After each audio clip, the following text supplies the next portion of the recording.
এবার আমরা ডিমগুলোকে দেখব, একটু চেক দিব।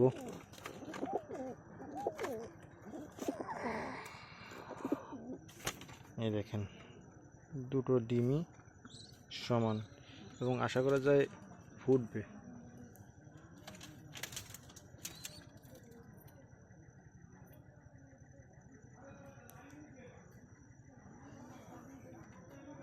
চলো রেখে দিই।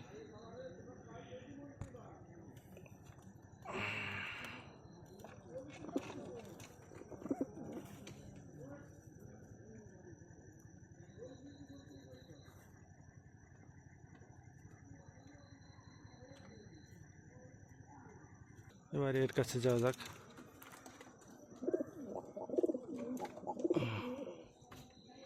এই যে একটা ডিম,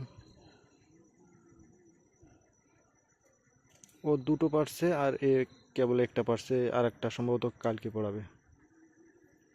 দেখে দি।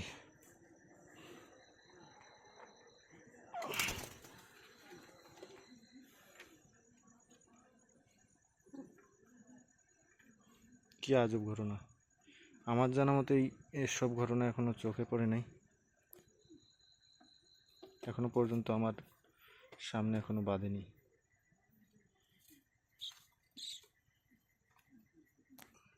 আবার এই নরটার একটা বাচ্চা আছে, বাচ্চাকেও খাওয়ায় সে।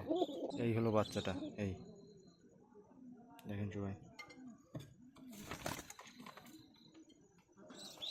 এই রেখে দুই জোড়াতেই ডিম পেড়ে দিছে, দেখছেন।